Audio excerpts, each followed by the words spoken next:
Halo semua pemirsa PTV yang ada di rumah, balik lagi nih bersama kami di Fajar Berkah, pasti berkah. Yo, siapa nih yang mau nanya duluan nih ke Pak Ustadz? Aku dulu ya Yud, Oh, jangan iya. dulu Siap, nih, siap, aduh siap, takut siap. ditikung gitu. Aduh. Jadi gini Sorry. Pak Ustadz, kan kita tadi ngebahas mengenai soal Iya. ikhtiar ya.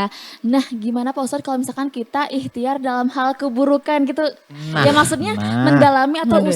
usaha tapi dia tuh dalam hal keburukan Iya, gitu, yang iya, gak benar, baik benar, itu gimana benar. Pak Ustadz? Iya, ikhtiar dengan sesuatu yang tidak baik. Contohnya mencari harta yang haram. Iya. Ya, makanya manusia ini sebetulnya diciptakan oleh Allah Subhanahu wa taala dan punya kebiasaan. Kebiasaannya satu, yaitu banyak alasan ya untuk membenarkan apa yang dia buat. Makanya kadang-kadang sampai kepada ikhtiar untuk melakukan hal-hal yang dilarang oleh Allah Subhanahu wa taala, hal-hal yang diharamkan oleh Allah Subhanahu wa taala. Contohnya mencari rizki yang haram. Contoh dengan mencuri, merampok gitu ya. Dengan alasan apa? Orang hari ini susah nyari uang, yang haram pun susah apalagi yang halal. Betul, Kan? betul, Iya, betul. Makanya kalau orang sudah mulai ikhtiar melakukan sesuatu yang buruk, melakukan sesuatu yang tidak baik, melakukan sesuatu yang dosa, dan kemudian sudah mempersiapkan alasan, maka ini berbahaya. Ya, kalau dia tidak menyiapkan alasan, setiap orang pasti akan terjebak dengan sebuah ikhtiar-ikhtiar ke kejelekan. Ya, tentu semuanya kita pahami bahwa tidak semua kejahatan, tidak semua dosa itu terjadi karena niat. Karena memang kita dari mulai bangun tidur niatnya mau buat dosa. Itu kan kayaknya enggak ya. Iya benar. Ya, kita niatnya bangun tidur itu mau ke kampus kan. Iya Iya. benar. Di tengah jalan ada kesempatan. Iya. Makanya kadang-kadang terjadinya sebuah dosa bukan hanya karena niat, tapi bisa karena adanya kesempatan. Makanya kita paling tahu sebetulnya kalau Iya. teman-teman misalkan di rumah ada selalu melakukan ikhtiar-ikhtiar atau upaya-upaya melakukan sesuatu yang diharamkan oleh Allah Subhanahu wa taala. Kita setiap diri kita kan kita punya apa ya, tahu ya kapasitas diri kita. Iya benar. Kita Iya. tahu kelemahan kita ada di mana. Iya. Kalau misalkan kelemahan kita ada di pengelolaan uang misalkan. Kalau Iya. kita diamanahi tentang uang, biasanya kita akan serempet-serempet gitu ya. Iya, Maka benar. jangan sesekali kita menawarkan diri jadi bendahara. Oh. Wah, berhati-hati. Kalau misalkan kelemahan kita ada misalkan pada wanita, Iya. maka jangan coba-coba bermain dengan wanita atau Iya, berteman benar. dengan wanita, Iya. chatting dengan wanita. Ada orang yang dia punya kelemahan di sisi misalkan tontonan-tontonan yang tidak baik. Iya. Maka dijauhin segala apa yang menjadi kelemahan kita yang Oke. ada kemungkinan besar kita akan melakukan ikhtiar-ikhtiar kejelekan, maka kita tinggalkan segera. Oh, ternyata seperti itulah ya. Iya. Tetapi nih Pak Ustadz, misalnya kita sedang berikhtiar nih Pak Ustadz. Misalnya saya contohnya ingin mencapai sesuatu nih Pak Ustadz. Iya. Pasti tentunya nih jin-jin dan syaitan ini mencari seluk-beluk agar mudah mengganggu. Iya. Kira-kira itu bagaimana cara dia itu untuk menyalip dan mempersulit kita dalam berikhtiar Pak Ustadz? Iya. Jadi syaitan itu memang selalu mencegah kita untuk melakukan sesuatu ikhtiar-ikhtiar kebaikan. Iya. Kan kita selalu dalam hidup kita ini melakukan ikhtiar untuk sesuatu yang baik. Contohnya ikhtiar dalam beribadah, ikhtiar dalam melakukan kebaikan. Iya. Syaitan memang kerjanya itu menikung. Makanya, waduh. Iblis itu Menikung. ketika diusir sama Allah, dia mengatakan, "Qala fabima aghwaytani la'aqudanna lahu siratal mustaqim, tsumma la'atiyannahum min baini aydihim wa min khalfihim wa an aymanihim wa an syama'ilihim wa la tajidu aktsarahum syakirin." Ya Allah, karena Engkau sudah memvonis aku kufur, Iya. maka aku akan menghalangi manusia dari depan, dari belakang, dari kanan, dari kiri, dan Engkau wala tajidu aktsarahum syakirin. Dan Engkau ya Allah tidak akan mendapatkan kebanyakan anak-anak Adam itu bersyukur kepadamu.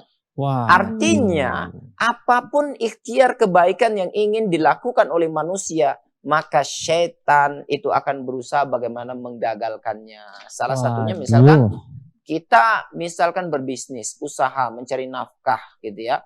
Itu kan sesuatu yang bernilai ibadah kalau kita niatkan untuk menafkahin keluarga kita. Iya. Ya, karena Rasulullah SAW mengatakan nafkah yang engkau berikan kepada istrimu itu bernilai sedekah fi sabilillah. Bahkan lebih baik lagi. Iya. Artinya ketika kita bekerja, maka kita sedang berusaha mengumpulkan uang untuk sedekah fisabilillah. Karena harta yang kita kasih kepada istri kita itu seperti sedekah fisabilillah. Oh iya. Dan itu nilainya ibadah. Iya. Maka setan itu membuat manipulasi atau membuat skenario agar bagaimana ikhtiar kita dihalang-halangi. Salah satunya adalah dengan cara perdukunan. Nah, jadi ada orang yang iri dengan bisnis kita, kemudian dia datang ke dukun, kemudian Iya. setelah itu disihirlah usaha kita, Iya, sehingga benar. usaha kita tidak maju, bangkrut. Akhirnya apa? Tidak bisa menafkahi keluarga, anak, istri, dan akhirnya kita tidak bisa menjalankan tanggung jawab. Oke.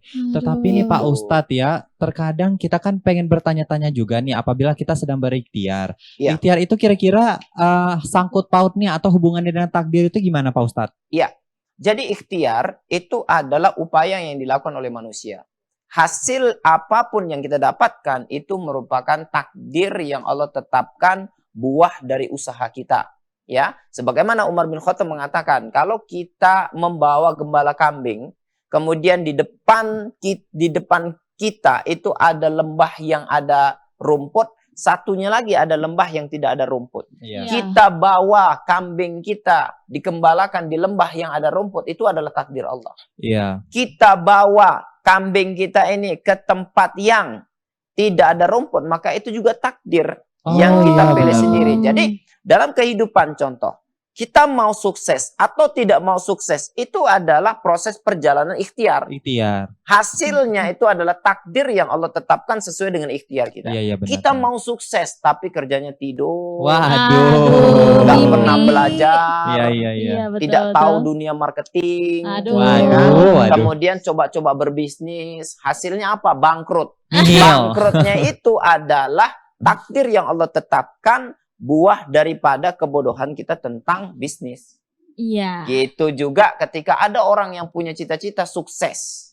Kemudian dia bangun pagi-pagi, kemudian dia ikhtiar, dia belajar tentang marketing, dia belajar tentang bisnis, kemudian dia lakukan bisnis dengan manajemen yang bagus, akhirnya pengelolaannya baik sehingga kemudian dia menjadi sukses. Itu takdir. Iya, Sesuai benar-benar. dengan apa Betul. yang kita ikhtiarkan. Seperti Ternyata itu. seperti itu. Betul. Makanya begitu juga kalau misalkan kita jatuh terpuruk gitu ya. Kita diam dan kemudian menjadi orang yang hina, terpuruk, maka itu takdir Allah yang kita pilih Oke. sendiri. Iya, benar. Kita bangkit berdiri, kemudian mencoba ikhtiar dan akhirnya setelah kita terduduk, kita bangkit dan sukses, itu juga takdir Allah sesuai Allah. dengan apa yang kita pilihkan. Oke. Maka pilih takdirmu sendiri ya, dan Allah akan tetapkan itu menjadi sebuah takdir. Masya Masya Allah. Allah. Makanya jangan lupa berdoa, ya Allah, jangan kau cabut nyawaku sebelum semua hajat yang ada di dalam hatiku itu engkau kabulkan semuanya. Amin. Ya Allah. Tapi Pak Ustadz nih, aku mau nanya nih, kan kalau sudah takdirnya sudah menjadi terpuruk nih Pak Ustadz ya, Mm-mm. terus misalkan bisnis menjadi hancur gitu, Mm-mm. tapi Iya, orang iya, itu tuh berpikirnya kalau ini tuh gangguan dari jin nih Pak Nah, Ustadz. itu Iya. gimana Pak Ya, Ustadz? itu gimana Pak Ustadz? Jadi gimana sih cara kita mengetahui jika jin itu ada di tubuh kita gitu Pak Iya. Ustadz? Iya, benar. Jadi gini, ada orang yang malas melakukan ikhtiar Mm-mm. karena dorongan setan. Mm-mm. Ya, akhirnya dia putus asa. Makanya kan wala takhafu wala tahzanu in kuntum tu'minuna billah. Kata Allah Subhanahu wa taala, jangan takut, jangan khawatir kalau kamu betul-betul beriman kepada Allah. Orang yang beriman, kalaupun dia jatuh, dia akan bangkit lagi. Jatuh, dia bangkit lagi. Jatuh, dia bangkit lagi. Dan dia tidak akan pernah berhenti sampai dia mencapai apa yang dia inginkan. Apa yang dia cita-citakan. Kan gitu. Makanya orang yang sukses bukan orang yang berhasil sebetulnya. Orang yang sukses adalah orang yang berani untuk bangkit dari keterpurukan. Iya. Nah, Iya, benar-benar. Setan itu memang ya diutus oleh iblis tentunya Iya. untuk bagaimana agar membuat manusia itu putus asa. Putus asa. Makanya putus asa itu adalah tipu daya setan yang sangat sempurna untuk menghancurkan cita-cita manusia menjadi orang yang berhasil. Iya. Nah, akhirnya dia membisikkan, kemudian dengan cara-cara perdukunan. Yeah. Yang kemudian ada juga memang seperti kalau orang berbisnis, ada memang sihir yang disebut dengan sihir kebangkrutan. Wow. Sihir itu dibuat oleh dukun agar kemudian para peniaga, para pebisnis itu bangkrut dari perusahaannya, dari bisnisnya. Ya benar-benar. Jadi upaya mereka dari berbagai penjuru. Iya. Nah, tadi saya sudah bacakan ayat dari depan, dari belakang, dari kanan, dari Dari kiri. kiri. Jadi semuanya mereka ganggu. Oke. Ya, yang mereka tidak bisa ganggu adalah dari atas, Dari karena nggak atas. disebut dari atas. Iya, Kenapa? iya. Karena dari atas ada rahmat Allah. Iya benar. Makanya kita selalu berdoa kepada Allah, ya Allah, berikan pertolonganmu kepadaku. Maka Allah akan berikan pertolongan. Ya, Allahu waliyul ladzina amanu. Allah adalah wali, Allah adalah pelindung, Allah adalah penolong bagi Iya. orang-orang yang beriman. Iya. Iman Iya, itu benar. dari sini langsung ke atas. Iya. Gitu. Benar-benar. Seperti itu. Gitu. Jadi Aduh, begitu memang ya. Nah, Pak Ustadz, mengenai yang barusan nih si jin ini, Iya. apakah jin itu memang niat gitu untuk mengganggu manusia dalam segala ikhtiarnya gitu? Iya, Iya. Jin ini memang sangat berniat. Bukan hanya berniat, tapi mereka memang sudah punya struktur, dan mereka sudah punya strategi sendiri khusus banyak ya untuk sebenarnya. orang-orang yang memang ingin ikhtiar bangkit dalam keterpurukannya. Wah. Iya. Jadi itu memang dia buat supaya apa? Supaya orang kalau dia tidak mau ikhtiar, orang akhirnya kemudian malas-malasan, Iya. maka hancur semuanya. Iya. Keluarganya benar-benar. hancur, usahanya hancur, nggak bisa sedekah akhirnya kan gitu. Hmm. Makanya sebetulnya ada beberapa ciri sih orang yang terkena gangguan jin, yang kemudian jin itu membuat seseorang itu dia akhirnya putus asa ya. Iya, Iya. gimana Dan Pak dia Ustadz? tidak mau ikhtiar. Yang ini sebetulnya bisa secara sosial, secara fisik itu bisa diperhatikan. Oh, Biasanya iya, orang iya. yang kemudian sudah dipengaruhi oleh gangguan bisikan jin dan syaitan, itu biasanya akan membuat seseorang itu menjadi dia punya emosi tidak stabil.